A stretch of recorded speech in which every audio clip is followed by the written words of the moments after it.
Welcome back to सुबह की सोच। ख़वातीन वज़ात, कुछ ऐसे टॉपिक्स हैं जिनको हम डिस्कस करना चाहते हैं और हाल ही में हमने देखा कि पाकिस्तान का यौम आज़ादी मनाया गया। एक तरफ मुल्क भर में जश्न, सब्ज़ हिलाली परचम और पाकिस्तान से मोहब्बत का इजहार नज़र आया, तो दूसरी जानिब बिलखुसूस अगर डिजिटल प्लेटफॉर्म्स की बात की जाए तो वहाँ पर नौजवानों के एक हल्के की जानिब से मुल्क के बारे में शदीद मायूसी, मनफी तनकीद और बाज़ जगह तो नफ़रत पर मबनी रवैया भी देखने को मिला। इस हकीकत से इनकार नहीं कि पाकिस्तान को कई शोबों में इस्लाहात की ज़रूरत है, मसाइल मौजूद हैं, उन पर सवाल उठाना और तनकीद करना हर शहरी का हक है। लेकिन सवाल यह है कि तनकीद और अपने ही मुल्क से नफ़रत के इजहार के दरमियान लकीर कहाँ खींची जाए। यौम आज़ादी जैसे कौमी खुशी के मौके पर भी अगर गुफ्तगू सिर्फ नफ़रत, मायूसी और मुल्क को कमतर साबित करने तक महदूद हो जाए तो ये किस ज़हनियत की अक्कासी करती है और सबसे अहम हमारी नौजवान नस्ल में ये रवैया क्यों बढ़ रहा है। आज इसी मौजू पर गुफ्तगू करें। हमारे साथ मौजूद हैं मारूफ एंकर और ब्रॉडकास्टर, आप सबके जाने पहचाने फैसल कुरैशी, जो पाकिस्तान के मुख्तलिफ टीवी चैनल्स पर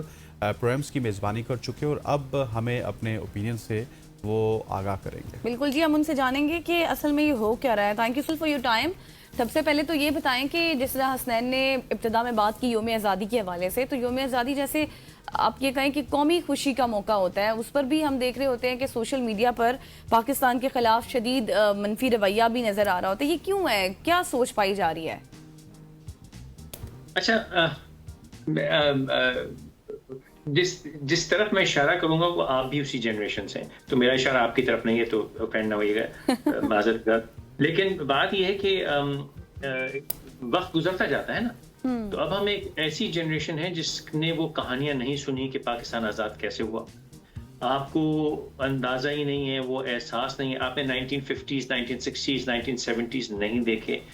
आज वो जमाना है जब हर किसी को मुफ्त में, बड़ी फ्री में, बेहतरीन किस्म की आज़ादी में आज़ाद पैदा हुए, एक ऐसी मुल्क में पैदा हुए जो बहुत सी स्ट्रगल से गुजर के आ चुका था। मैं नहीं कह रहा कि स्ट्रगल्स खत्म हो गए, बेपनाह स्ट्रगल्स मौजूद हैं, बेपनाह सिस्टम के फेलियर्स मौजूद हैं, गलतियां मौजूद हैं, सब कुछ मौजूद है। लेकिन एक मुल्क जिसको सिर्फ 79 साल हुए हों, और आप कहेंगे जी वो सिंगापुर भी तो देखे ना, उसके भी तो भाई सिंगापुर के इर्द गिर्द 3 मुल्क नहीं है जो उसको तोड़ने पे लगे हुए थे। आप कहेंगे साहब वो हिंदुस्तान भी तो साथ ही हमारे आजाद हुआ था, उसको देख लें, क्या देख लें, हिंदुस्तान का कौन सा कमाल हाल है। आज हिंदुस्तान जिस तरह हमसे कुट खा के जा रहा है, हमने जिस तरह उसकी पिटाई लगाई है पिछले साल, तो उससे तो साबित हुआ कि हिंदुस्तान के अलावा बॉलीवुड के तो कंगाल है। अगर वो हर तीसरे हफ्ते एक नई फिल्म ना निकाले तो कंगाल है। तो अपने आप को आप अपनी ही डायनामिक में कंपेयर करें। आप एक ऐसा मुल्क हैं जो कि बड़ी मुश्किल से आज़ाद हुआ, और आज़ादी के बाद भी आपकी ज्योग्राफी ऐसी है कि लोगों ने आपको फंसाए रखा, आपको तोड़ने की कोशिश की गई, आपके ऊपर जंगें मुसल्लत की गई, आपके बाहर से जंग की गई, आपके ऊपर अंदर से जंग की गई, आपको हर तरह से मारने की कोशिश की। एंड येट अल्हम्दुलिल्लाह हम आज एक आज़ाद मुल्क और कौम है। यही आज़ादी है ना जिसके ऊपर बैठ के हमें सारी बातें कर रहे हैं। वरना बहुत से ममालिक ऐसे मौजूद हैं जहां अगर आप में हिम्मत हो तो पाकिस्तान अपने मुल्क के खिलाफ कुछ बोल के देखें, आपके सर के बल टांग देंगे आपको। इतनी आज़ादी है जिसका जो जी में आता है बकता है। तो बात यह है कि माजरत के साथ बहुत सारे लोग बस नाशुक्र हैं, लेकिन इसमें एक फैक्टर और है, सॉरी जवाब लंबा हो गया। ये भी समझिए कि इर्द गिर्द के कुछ हमारे मुल्क ऐसे मौजूद हैं जो इन आइडियाज को इंजेक्ट करते हैं बिल्कुल परफेक्ट टाइमिंग के ऊपर। आप देखिए 3 फिल्में निकाली इन्होंने पिछले 1 हफ्ते के अंदर इंडिया ने, तो उनका काम है कि आपके अंदर डिसेंट फैलाना। लेकिन अनफॉर्चुनेटली हमारे अंदर कुछ लोग कॉम्प्लेक्स हैं, कुछ नालायकी है, वो थ्रेड पकड़ लेते हैं, उसको लेके आगे चलाते हैं, कोई पॉलिटिकल जस्टिफिकेशन में, कोई अपनी बेवकूफ़ी में। तो ये नालायकी है थोड़ी सी, लेकिन बेफिक्र रहें, आने वाले वक्तों में इंशाल्लाह ये ऐसा नहीं कर सकेंगे और ना होगा। आप देखेंगे आने वाले वक्तों में बेहतरी होगी। लेकिन नाक़िद और शिकायत करने वाले आपको हमेशा मिलेंगे, उनको दरगुजर कीजिए और आप अपने कॉन्फिडेंस में रहिए कि आप एक बेहतरीन मुल्क के आज़ाद बाशिंदे हैं, उसको एंजॉय कीजिए। बिल्कुल सही। तो मुझे ये बताएं फैसल कि जिस तरह अभी आपने 1980s का जिक्र किया और आप पहले ज़माने की बात कर रहे थे, तो ये नालायकी तो अभी तक भी ख़त्म नहीं हुई, तो आपको लगता है कि फिर आगे भी ख़त्म हो जाएगी? कौन सी नालायकी? जिस नालायकी का आप जिक्र कर रहे हैं, जो नहीं, अपना... मैंने तो नहीं कि मैं चाहता हूँ कि आप पिन पॉइंट करें। मैंने तो कर दिया, अब आप उसको पकड़ लें। नहीं देखिए, मैं तो कुछ भी बोलने को तैयार हूँ, मुझे कोई इशू नहीं है। देखिए, हमने जिस चीज को नालायकी समझा ना, इस बात को मेरा ये मानना है, जाती मौक़िफ़, मैं इस पे कोई कहीं से मैं कोई बताया नहीं गया थीसिस नहीं, मेरी अपनी समझ, और ख़ास तौर पे पिछले अगर मैं 1.5 साल को इवैल्यूएट करूँ ना, 1.5 छोड़ें, हाँ पिछले 1.5 साल को मैं इवैल्यूएट करूँ ना, तो लगता ये है कि जिन लीडर्स के खिलाफ मैं भी बोलता रहा हूँ, मैंने बहुत बोला है माजी के हुक्मरानों के खिलाफ, लेकिन अब मुझे लगता है कि मैंने गलती की, क्योंकि अगर उन सब ने उस वक्त जो किया वो ना किया होता तो आज हम जहां हैं वहां ना होते, क्योंकि आज हम एक बड़ी अच्छी जगह है, ये आपको मानना पड़ेगा, चाहे आप अपनी किसी भी सोच की वजह से कहें आप तो ऐसी बातें कर रहे हैं, लेकिन हम एक बड़ी मजे की जगह पे, इंटरेस्टिंग जगह पे पाकिस्तान हाथ पहुंचा इंशाल्लाह। किसी ने ये नहीं पूछा, किसी ने ये नहीं सोचा कि यार अगर हम इतने ही निकम्मे मुल्क थे, अगर हम इतने फटीचर मुल्क थे, खुदा खास्ता अगर हमारे लीडर इतने ही चोर थे, अगर हमारी फौज इतनी ही बेकार थी, तो एकदम हमने ये डब्बा खोला, उसके अंदर से बम, जहाज, मिसाइल, सबमरीन कहां से निकल आए? ये कहां से आए इस डब्बे के अंदर चीजें? किसी को नहीं पता था ना पिछले साल तक कि हमारी मिलिट्री पावर क्या है, सही है? तो एकदम डब्बे में से कैसे निकल आए? ये कोई जादू मंत्र था, हमने लोग फूंका और डब्बा खोला, ये इधर JF-17 निकला, उधर से मिसाइल निकले, उधर से बम निकले, उधर से पायलट निकले, उधर से कहां से आया? तो हम खामोशी से अपना काम कर रहे थे। अब हम मुल्जिम ठहराए कि जी जनरल जियाउल हक ने ये, भाई उस वक्त उसके पास चॉइस क्या थी? अगर आप उस वक्त के लीडर होते, क्या आप उसके अलावा कुछ कर सकते थे वाकई? Did you have a choice कि अगर अमेरिका ये कहता कि यार रशिया आ रहा है, तुम लड़ो, तो आप कहते नहीं लड़ता, नहीं लड़ता? क्या आप में हिम्मत थी उस वक्त कहने की? नहीं थी ना। You had to play the game. हमने किया जो करना पड़ा, हमने निभाया उसको, लेकिन हम खामोशी से सर झुका के डब्बे के अंदर अपना काम करते रहे। और आज जब वक्त पड़ा तो अल्हम्दुलिल्लाह, देखिए आपसे कोई पंगा नहीं ले रहा, कोई अब आपको नहीं कह रहा कि जी अपनी न्यूक्लियर एसेट्स को खत्म कर दें। अब क्या है, सडनली देखिए 2 साल से क्या है, अपने न्यूक्लियर एसेट्स पे रिस्पॉन्सिबल हो जाए। 2 साल पहले क्या था, बंद करो उसको, अब कहते हैं नहीं रख लो, क्योंकि वो पता है तू आना इस तरफ तुझे बताएंगे बेटा। लेकिन उसके लिए आपको एक मिलिट्री स्ट्रेंथ चाहिए होती है। पहली बार पाकिस्तान ने अपना मसल दिखाया यार, और अल्हम्दुलिल्लाह दुनिया आपकी कदर कर रही है, हम ही अपनी कदर नहीं कर रहे, सारी दुनिया आपकी वाह कर रही है और हम रोई जा रहे हैं। ये कैसी बेवकूफ़ी है यार। ये फैसल भाई आपने बड़ा इंटरेस्टिंग बोला, लेकिन अच्छा ये जो स्पेशली आपने मंजरनामा पेश किया है, बिल्कुल हाउस इन ऑर्डर भी है, हमारी डिफेंस की स्ट्रेंथ भी अच्छी है, लेकिन ये जो हमारे मौशी हालात हैं जिसको डेफिनेटली हमारे सियासतदानों ने ठीक करना था, अनफॉर्चुनेटली पिछले 4-4.5 साल में तो ये गवर्नमेंट उसको ठीक नहीं कर सकी है। ठीक है, बीमारी बहुत लंबी है, उससे निकलते हुए भी हमें कुछ वक्त लगेगा, लेकिन कोई डायरेक्शन तो होनी चाहिए कि हमें पता हो कि हम मौशी हालात में भी बहुत अच्छे हैं, क्योंकि आम आदमी की तो मईशत जब तक ठीक नहीं होगी तो वो क्या करेगा? तो ये भी जो है ना, ये वो है, अगेन हाथ जोड़ के माफी मांग के कह रहा हूँ, ये वो रिवायती जुमला जिसकी बेसिस नहीं है। आप इस वक्त पूरी दुनिया देख लीजिए, कोविड के बाद दुनिया का मुझे एक मुल्क बता दीजिए जहां पे इन्फ्लेशन आउट ऑफ कंट्रोल आ रही हो। हमारे पास तो कुछ भी नहीं है साहब। मैं मानता हूं कि गरीब आदमी पे लोड है, लेकिन दुनिया का मुझे मुल्क बताइए जहां पे इस वक्त क्लासेस जो फाइनेंशियल क्लासेस होती हैं उसके ऊपर लोड ना हो। अमेरिका की कॉस्ट ऑफ लिविंग का आपको अंदाजा है इस वक्त कितनी खौफनाक है। ब्रिटेन की कॉस्ट ऑफ लिविंग आपको पता है, जिनकी ग्रोसरी 25 पाउंड में आती थी आज वो 100 पाउंड में नहीं आ रही है। अमेरिका में आपने अंदाजा किया है कि लोगों की कॉस्ट क्या हो गई है सर्वाइवल की, तो हम पे तो कोई लोड नहीं है। एक बात ये, दूसरी बात आप कहेंगे कंपेयर करते हो, चले मैं उसको बैठा देता हूँ साहब। बात ये है, अगर मैं लॉन्ग टर्म उसका व्यू दूं आपको, आप अगर घर बनाते हैं एक और आपके चारों तरफ लुच्चे लुटेरे डाकू लफंगे फिर रहे हो, आपको कोई नहीं, मैं खा जाऊंगा, तुमको पी जाऊंगा, तुम्हारे अंदर से वो तुम्हारा टीवी चुरा के ले, आप सबसे पहले काम क्या करेंगे? आप पहला काम ही करेंगे, दीवार ऊंची करेंगे, फिर दरवाजा जरा मोटा लोहे का करेंगे, फिर मोटा वाला ताला लगाएंगे, फिर 4 बंदिश अंदर रखेंगे, फिर कोई गार्ड शार्ड रखेंगे, फिर सिक्योरिटी। जब वो सब हो जाएगा तो फिर आप कहेंगे अच्छा चलो अब हम नया टीवी लेते हैं, अब नया सोफा लेते हैं, अब हम कोई और काम करते हैं। तो भाई आपको लगता है कि आपकी जिंदगी के 25, 30, 35, 40 साल में वो बड़ा कोई टाइम हो गया? नहीं हुआ यार, टाइम नहीं हुआ। आपने USSR से जंग लड़ी है। दुनिया का मुझे कोई मुल्क बता दें जिसने रशिया से नहीं, USSR यूनाइटेड सोवियत यूनियन से जंग लड़ी हो और सरवाइव किया हो। आप सरवाइव किए, आपको अंदाजा है इस बात का। आपको पता है कि आपको किस खौफनाक किस्म की ऑफेंसेस के बावजूद हमने सरवाइव किया है। तो जो आप जिस इकोनॉमिक सिचुएशन की बात कर रहे हैं ना, अल्हम्दुलिल्लाह अल्हम्दुलिल्लाह अल्हम्दुलिल्लाह पाकिस्तान में, मैं नहीं कह रहा, अगेन रिपीट, मैं नहीं कह रहा कि गरीब के लिए मुश्किल नहीं है, मुश्किल है, लेकिन जो मेहनत कर रहा है, जो हिम्मत कर रहा है, अल्लाह की मेहरबानी से पाकिस्तान आज भी उसको खिलाता है। पाकिस्तान में आज भी हिंदुस्तान वाली गुर्बत नहीं है। पाकिस्तान में आज भी अल्हम्दुलिल्लाह बाकी एशिया वाली बेरोजगारी नहीं है। इस वक्त जिस लेवल की बेरोजगारी एशिया में पाई जाती है आप लोगों को अंदाजा नहीं। इस वक्त जिस लेवल की बेरोजगारी वेस्ट में पाई जाती है आपको अंदाजा नहीं है। शिकायत करना और ख्वाहिश करना बहुत आसान है, लेकिन प्रैक्टिकली हो रहा है। We on the right track, सब इंशाल्लाह बेहतरी की तरफ है। देखिए, मैं अक्सर घर में भी कहता हूँ, प्रॉब्लम्स तो दुनिया में हर जगह है। सिर्फ ये देखिए कि आपके मसले हल हुए जा रहे हैं, आप सही डायरेक्शन में जा रहे हैं कि नहीं जा रहे। अगर आपकी डायरेक्शन सही नहीं होगी तो फिर परेशान है, हम तो सर क्रैश करने वाले हैं। हम क्रैश नहीं कर रहे हैं, हम तो टेक ऑफ कर रहे हैं यार।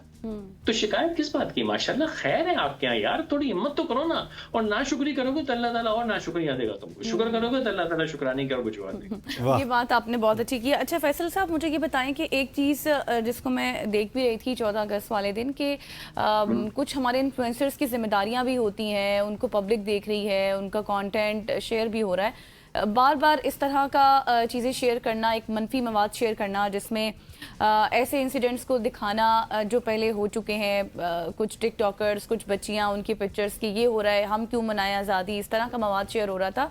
तो आपको नहीं लगता कि इस तरह का मनफी मवाद बार बार शेयर करके ये एक उसी दिन शेयर करना ये भी एक पॉइंट है, और ये चीज़ हाईलाइट करना कि पाकिस्तान में तो कुछ भी अच्छा हो ही नहीं रहा, सब कुछ उल्टा सीधा ही हो रहा है, तो ऐसे तो इमेज भी गलत बिल्ड हो रही है दुनिया के सामने। अब मैं नहीं जानता ये कौन लोग हैं, क्योंकि मैं जानता हूँ, लेकिन मैं बगैर किसी नाम लिए एक बिल्कुल जनरल किस्म की स्टेटमेंट दूंगा। देखिए, 2-3 वजूहत होती हैं। एक वजह तो वो होती है जो बस नालायक होता है, वो कहता है जी मुझे तो मशहूर होना है। मशहूर होने के 2 तरीके होते हैं आपके पास। एक तरीका ये होता है कि वो जो रेवड़ चल रहा है ना उसके साथ दौड़ना शुरू कर दें आप। लोग कहेंगे वाह वाह वाह वाह, उन अपने सर पे बिठा लें। दूसरा होता है कि रेवड़ के खिलाफ खड़े हो जाए, लेकिन रेवड़ के खिलाफ खड़े होने में मसला होता है कि टकराएं करने लगती हैं और चोट लगने के चांसेस होते हैं। लेकिन सोशल मीडिया के एक एल्गोरिथम है ना, या तो आप फॉर हो या जिसे कहते हैं हेट बेट या रेज बेट, आप ऐसा छेड़े जाके कि आपको गालियां पड़े, और वो गालियां जब पड़ती हैं तो फिर आप मशहूर हो जाते हैं। लेकिन उसके लिए थोड़ा मुझ जैसा इंसान बेकार होना चाहिए कि वो अपनी जिंदगी गुजार चुका है, अपना काम कर चुका, अपनी शोहरत खा चुका, अब तो मजे ले रहा हूं मैं। तो वो यंग बच्चा ये काम नहीं कर सकता। एक तो वजह ये है, तो वो करता है जिसमें उसको शोहरत मिले। सेकंड, अगेन, जिन लोगों को मुफ्त में सब चीजें मिल जाती है ना, वो समझते हैं कि कंप्लेंट करना कोई फैशनेबल को बड़ी अच्छी चीज होती है। आप सोच मिल गए, हाँ मैं जॉब लेके फंस गया हूँ, अबे शुक्र कर इस माहौल में तेरे पास नौकरी है। हाँ। वो शुक्राना नहीं, ये एक फैशनेबल है रोना, फैशनेबल है शिकायत करना, मैं तो बड़ा गमगीन हूँ, बड़ा दुखी लोग आए, बेचारा बड़ा दुखी है। दुखी लोगों को अपनी सपोर्ट मिलती है। तीसरी बात जो सबसे खतरनाक बात है कि आप ये नहीं समझते कि आपके जो दुश्मन ममालिक हैं वो थोड़ा नोट भी लगाते हैं सही जगह कि जरा क्यों नहीं होगा। अच्छा। And why not?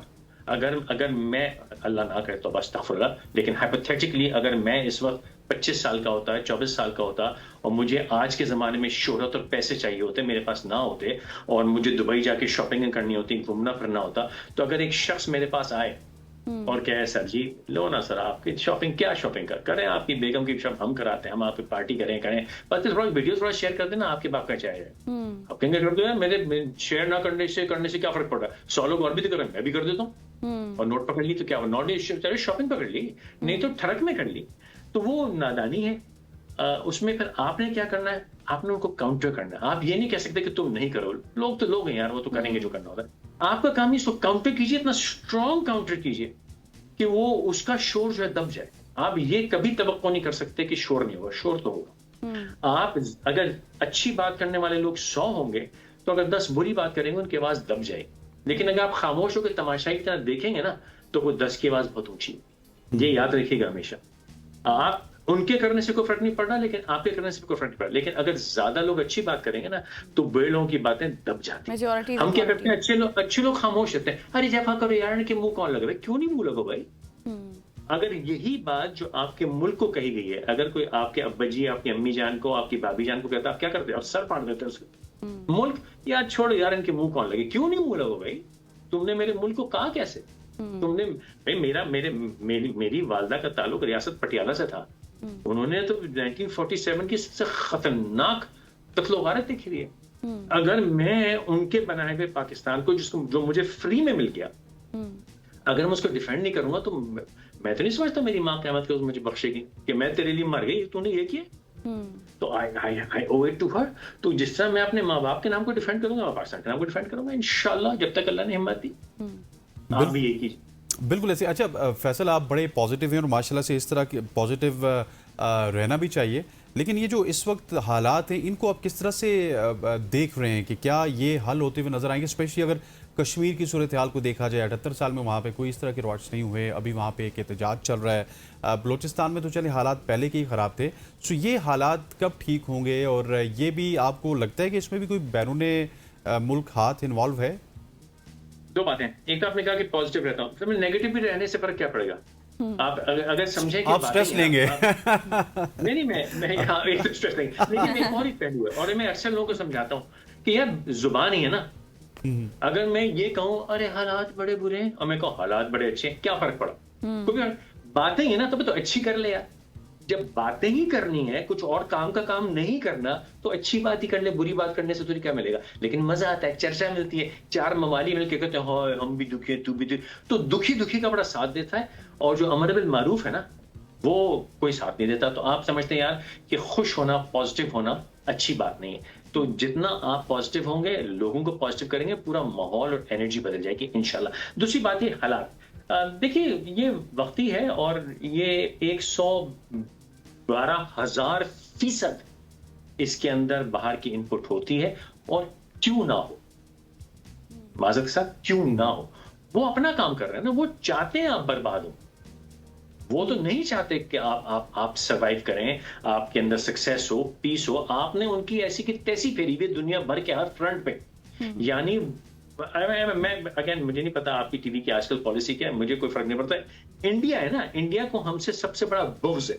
इंडिया की वजूद का मकसद ही सिर्फ ये है कि पाकिस्तान को ब्लॉक करना है और चाइना को ब्लॉक करना है। आज तक 80 साल से इंडिया को जो सपोर्ट किया गया, उसका सिर्फ एक काम था कि तुमने पाकिस्तान को दबा के रखना, इंडिया को चाइना को ब्लॉक करना है। वो पिछले साल हमने उनकी कुट मार के उनको बता दिया कि तेरा बाप भी कुछ नहीं कर सकता। तो now India has become useless for the world. Modi has become absolutely useless. उसका पर्पस क्या है? इतनी बड़ी इंडिया जो 2.2 बिलियन का जिन खड़ा है, दुनिया के अब किस काम का बचा है? चाइना को वो हाथ नहीं लगा सकता, पाकिस्तान को वो हाथ नहीं लगा सकता, बांग्लादेश उसके हाथ से निकल गया, नेपाल उसके, तो क्या है? तो अब वो क्या कर रहा है? वो एक तो बॉलीवुड में हर हफ्ते नई फिल्म बनाता है, और दूसरा आपकी अंदर ये हरकतें करवाता है। वो हरकतें करा के आपको डिस्टर्ब करने की कोशिश कर रहा है। वो अपना काम कर रहा है, उसकी फिक्र ना करें, आप अपना काम करें। आप माशाल्लाह, अब आप लोग हैं जो स्क्रीन पे बैठे हैं, आपकी आवाज है। इन्फ्लुएंसर्स को छोड़ें यार, उनसे बड़े इन्फ्लुएंसर माशाल्लाह आप हैं जो बैठे हुए। आप सुबह की टोन सेट कर रहे हैं माशाल्लाह। अल्लाह आपको हिम्मत दे, ताकत दे, सेहत दे, खुशियां दे, इज्जत दे। आप वो टोन सेट कीजिए, बताइए कि यार वो ने तो हम हैं ना, हमारी फोर्सेस भी खड़ी हैं, हम भी खड़े। और ये जो एक और वहम कुछ जनरेशन के हाथ में आ गया कि भाई हमारा जो है वो हुकूमत बात नहीं करने। अबे भाई, दुनिया का कोई मुल्क स्टेट के खिलाफ बात करने की इजाजत नहीं देता। आप करके दिखाएं, आपको कोट लगाता, हमारे ऊपर भी बहुत बात होती है। तो आप स्टेट की सॉलिडेरिटी, स्टेट के जो पर्पस एजेंडा, उसके खिलाफ जो भी बोलेगा, मेरे हिसाब से उसको कुट लगेगी और लगनी चाहिए। इंशाअल्लाह ताला कश्मीर भी सेटल रहेगा, बलूचिस्तान को कुछ नहीं होगा। करने वाला ने जो करना है कर ले, इर्द गिर्द की जिन्होंने बदमाशी करनी है, अंदर से जुड़ने करने के लिए, इंशाअल्लाह आपके सवाल का जवाब क्या होगा? बेहतरीन होगा साहब, आप बेफिक्र रहिए। जस्ट वेट एंड सी, थोड़े हफ्तों की बात है। बिल्कुल। अच्छा फैसल साहब, आपने एक बहुत खूबसूरत बात की, और आपकी बातें मैं फिर बात दोहराऊंगी कि आपकी बातें माशाल्लाह बहुत पॉजिटिव हैं। जिस तरह से अब आपने ऑर्गेनाइजेशंस की बात की और बच्चों की बात की, इन्फ्लुएंसर्स की बात की कि जिस तरह से उनकी जहन साजी की जाती है, आपको लगता है कि बाकायदा तौर पर ये एक प्रोपेगेंडा है? और आपके ख्याल में अब इस चीज़ को काउंटर करने के लिए भी किन स्टेप्स की ज़रूरत होगी कि नौजवान नस्ल मसाइल पर सवाल तो उठाएं, लेकिन उस तरह से नफरत का बीज बोए बगैर और एक माइंड में वो चीज़ें लिए बगैर ये सब कुछ हो जाए? मसाइल पे सवाल उठाए, सबसे पहले तो कौम को, किसी भी कौम को ये चाहिए होता है कि वो मसला बनना बंद करे। जब आप ये कर लेना तो फिर मसाइल पे सवाल उठाइएगा। अभी आपने और मीडिया ने काम बिल्कुल छोड़ दिया। हमारे जमाने में तो हम इसमें बड़ा एक्टिवली बात किया करते थे। इंसान की कोई जिम्मेदारी बची नहीं है अलावा रोने के, शिकायत करने के और चिल्लाने के। कोई काम ही नहीं बचा के। क्योंकि आपने, आपसे मतलब आप नहीं है, आपसे थर्ड पर्सन लोगों ने अपना काम करना ही नहीं ना। सर हमने एडमिट कर लिया, हम नहीं हम नहीं है। तो यार वो थर्ड पर्सन बात करो, आप तो लोग कहते हो हम तो नहीं मर के लिया। नहीं। बात ये कि एज ए पीपल हमने कोई अपनी जिम्मेदारी उठाई है। आज 50 साल से जुमला कहा जाता है, देखो ना दुबई जाते हैं तो लोग, क्योंकि कानून ना, मैं हमेशा कहता हूँ, आपके चाहते हैं पुलिस वाला आपकी अम्मी जान को सड़क पे निकाल के जूते मारे क्या? कानून नाफिज करने का मतलब क्या है आपका? आपको खुद नहीं पता कि कहाँ रुकना है, कहाँ चलना है? यानी अल्लाह देख रहा है उसका नहीं पता, पुलिस वाला आपको जूते मारेगा तो आप सुधरेंगे? अरे भाई क्या मजाक है? रूल ऑफ लॉ नहीं है साहब। रूल ऑफ लॉ, चलो अमेरिका का रूल ऑफ लॉ लगाते हैं, तो पुलिस वाले की बंदूक क्या उसकी तरफ टेढ़ी आंख से देखो, तुम्हारे 14 गोलियां मारेगा, फिर पूछेगा कौन तू? आपको वो रूल ऑफ लॉ चाहिए? पाकिस्तान में आप, अल्लाह माफ करे, पुलिस वालों पे हमले करते हैं, उनको मारते हैं, पीटते हैं, उनकी गाड़ियां चला देते हैं और कहते हैं रूल ऑफ लॉ नहीं है। अबे रूल ऑफ लॉ का आ गया, शुक्र करो रूल ऑफ लॉ नहीं है। अमेरिका वाला रूल ऑफ लॉ आ गया तो धन ठना ठन गोलियां मार रहे होंगे आपको। अगर बरतानिया वाला रूल ऑफ लॉ आ गया तो ये सोशल मीडिया पे एक एक बात है, आप इधर गूगल कीजिएगा, दुनिया में वो मुल्क जिसमें सबसे ज्यादा अरेस्ट सोशल मीडिया पे स्टेटमेंट्स देने पे कौन सा मुल्क है? यूके। आप 90% को उठा के जेल में फेंक दिया जाएगा अगर रूल ऑफ लॉ आ गया। ये तो पाकिस्तान में बहुत ज्यादा लेवरेज मिली हुई है, क्योंकि दुनिया ने एक जमाने से हमको प्रेशर में रखा है। लोग कहते हैं चाइना ने तरक्की कर लिया। हाँ, तो चाइना ने तरक्की कैसे की? आप करें स्टेट के खिलाफ बात करके, वो हर किसी को दिखता है चाइना करप्शन के ऊपर लोगों को गोली मार दे। हाँ, चाइना टाइमन स्क्वायर भी करता है। चाइना भाई वो भी करता है कि आप स्टेट के खिलाफ बोले तो तोप लगाया था आपके आगे। वो करने को आप तैयार नहीं है। आप कहते हैं हमारा हक है जी हड़ताल जलसा करना। हाँ करो हड़ताल, सड़क के साइड पे खड़े होके। जिसने रोड बंद करी उसको उठा के, अगर चीन वाला काम करना है तो चीन में जिस तरह स्टेट डील करती है फिर वो कर लो, फिर चीन बन जाओगे। हरकतें करनी है आपने वो जहन्नम वाली, और बनना है अपनी जन्नत। तो आपके सवाल का जवाब, शिकायत विकायत करने का आपको कोई काम नहीं। आपका काम है कि आप खुद शिकायत की वजह ना बने, आप मसला ना बने। जब हर कोई मसला बनना बंद कर देगा ना तो मसले खुद ही खत्म हो जाएंगे यार। और हम शिकायत करते हैं ना तो जी करप्शन बढ़ी है। कौन है करप्शन? मैं यकीन से कह सकता हूं कि आप दोनों के घर में, फैमिली में या रिश्तेदारों में कोई ना कोई एक दो ब्यूरोक्रेट होंगे। एक आधा को पुलिस वाला होगा, चांस है कोई एक आधा फौजी भी होगा, एक आधा को वकील भी होगा ना। हम ही में से है ना, कोई ब्राजील से तो नहीं आए ना सारे के सारे। हमारी फौज कोई फ्रांस से और जज कोई बेल्जियम से तो नहीं आते ना। हमारे मामे चाचे फुफ्फत आए हैं ना। आप जब कहते हैं सारे ब्यूरोक्रेट चोर हैं तो आपके चाचा चोर होंगे भाई। आपके मेरे चचा ही है ना। अगर जज हैं तो आपके मेरे मामू खालू फुफ्फा ही है ना, और कौन है? तो हम जब कहते हैं कि जी सिस्टम, कौन सिस्टम? यानी कि मेरे मामू जी या आपके चचा जान या आपके बहनों ही हैं, वो वकील होंगे कहीं ना कहीं। आपके फुफ्फा के मामू जो है वो कहीं ना कहीं जज लगे हुए होंगे, तो वो चोर होंगे भाई, मुझे तो नहीं पता। तो आप खुद को बदलिए तो आपके अंदर से ही लोग उठेंगे ना। आप समझते हैं कल हो जाए, कल नहीं होगा। आपको माएँ चाहिए जो एक ईमानदार औलाद को उठाएंगी। वो औलाद आज से 25 साल के बाद जब पब्लिक सर्विस में आएगी तो एक ईमानदार कौम होगी। अगर आपकी बेईमान माँ बाप बेईमान बच्चे उठाते रहेंगे, वो बेईमान बच्चे अगले 20 साल बाद उनसे डबल बेईमान होंगे। और ये आपका रोना कभी भी खत्म नहीं होगा। आप कहते हैं पॉलिटिशियन के फ्रांस से आए क्या? हम में से ही उठे ना। अगर ये चोर है, अव्वल तो मैं इनको चोर भी नहीं कहता, मैं इनको कुछ नहीं कहता, क्योंकि आज जो पाकिस्तान परफॉर्मेंस दिखा रहा है इन्हीं लोगों की हुकूमत में हुई है। भुट्टो साहब को न जाने क्या क्या क्या गया। आज जिस चीज को, मैं इसको डिटेल में नहीं कहूंगा क्योंकि आपकी स्ट्रीम भी होती है, जिस चीज को इस वक्त आप खा रहे हैं, जिस चीज ने आपको आजादी दी हुई है, वो जुल्फिकार अली भुट्टो का कारनामा है, आपको मानना पड़ेगा। तो ये कहना कि जी वो सारे चोर थे, बेईमान थे, ऐसा नहीं था। कौम जो गलतियां हैं इंडिविजुअल कौम की हैं, और बाकी सब हम में से ही हैं। अगर आप अपने घरों को सही करेंगे तो इंशाल्लाह 10-15 साल में आप देखेंगे अच्छे रहेंगे। अगर आप आज भी यही करते रहेंगे तो 15 साल बाद देखेंगे इससे कहीं ज्यादा खौफनाक गजब आएगा। खुदा ना खासा नाउजुबिल्लाह। इंशाल्लाह फैसल भाई, इंशाल्लाह फैसल भाई, thank you so much for joining us. Faisal Qureshi साहब हमारे साथ मौजूद थे, मारूफ ब्रॉडकास्टर, जो कि पॉजिटिवली तमाम तर जो हमारी खराबियाँ हैं उनकी निशानदेही भी कर रहे थे और उनका हल भी उन्होंने कहीं ना कहीं पे हमें बताया, और वो हल हम में ही मौजूद है। यहाँ पे वक्त हुआ चाहता है एक शॉर्ट सी कमर्शियल ब्रेक का। ब्रेक लेते हैं, वापस आते हैं हमारे साथ।